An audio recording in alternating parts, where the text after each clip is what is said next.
नमस्कार, मी सुषमा तुमचं माझ्या चॅनलवर पुन्हा एकदा खूप खूप स्वागत करत आहे। तर आज आपण एकदम पौष्टिक आणि चवीला एकदम भारी लागेल अशी आंबाड्याची भाजी बनवणार आहोत। खूपच सोपी पद्धत आहे आणि चवीला तुम्हाला नक्कीच आवडेल। चला तर ती कशी बनवायची आहे ते बघूया। तर सगळ्यात पहिल्यांदा भाजी छानशी निवडून घेतल्या, त्यानंतर आपण स्वच्छ धुवून घेतली आहे। त्यानंतर एका पातेल्यात पाणी टाकून त्याच्यामध्ये ही भाजी आपण शिजवून घेऊया। तर एका साईडला आपण भाजी ठेवलेलीच आहे।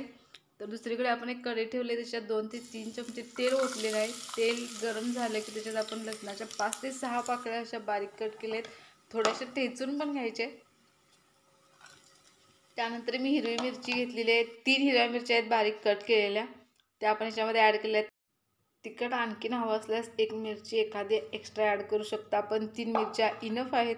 त्यानंतर आपण याच्यामध्ये भाजीला आणखीन थोडीशी छान अशी चव येण्यासाठी मी याच्यामध्ये बघू शकता आता काय काय ॲड केलं आहे। तर शेंगदाणे आहेत, हरभरा आहे आणि हिरवा वाटाणा आहे, तो मी रात्रभर भिजत घातलेले आहेत तिन्हीही, ते आपण याच्यामध्ये ॲड केलेले आहे। तुम्हाला भाजी एकदम भारी लागणार। जर तुम्ही भाजीमध्ये हे सर्व टाकला तर भाजी एक नंबर लागणार तुम्हाला चवीला। तर हे सर्व आपण तेलात छानसं असं व्यवस्थित मिक्स करून घ्यायचं आहे।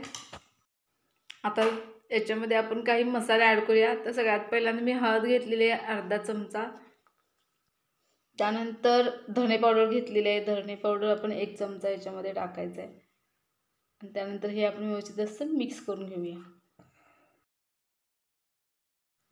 आणि त्यानंतर आपण याच्यात भाजलेला शेंगदाण्याचा कूट घेतलेला आहे, अर्धा बाउल आहे। तर अर्धा बाउल भाजलेला शेंगदाण्याचा कूट याच्यामध्ये ॲड करायचा आहे। शेंगदाणे जरी अख्खे आपण याच्यामध्ये टाकले असतील तरीसुद्धा हा शेंगदाण्याचा कूट आपण याच्यामध्ये वापरायचा आहे। तर याच्यामध्ये तुम्ही एखादी डाळसुद्धा ॲड करू शकता, तुरीची डाळ वगैरे। तर मी याच्यामध्ये काही डाळ ॲड केलेली नाही आहे। तर हे छान आपण मिक्स करून घेऊया।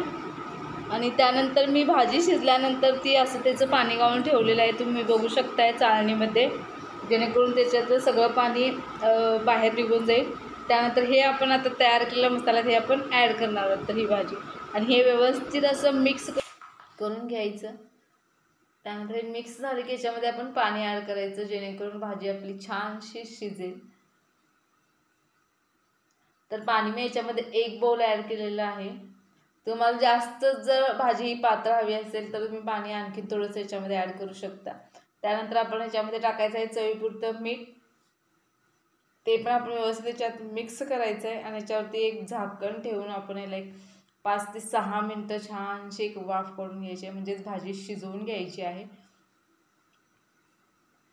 आणि त्यानंतर बघू शकताय तुम्ही आपली मस्त अशी भाजी शिजून तयार झालेली आहे।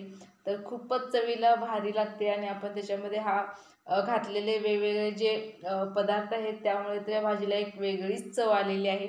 आणि आपली ही रेसिपी तयार झालेली आहे। तर तुम्हाला माझी रेसिपी कशी वाटली ते नक्की सांगा। आवडली असेल तर लाईक करा, चॅनलला सबस्क्राईब करा। थँक्यू।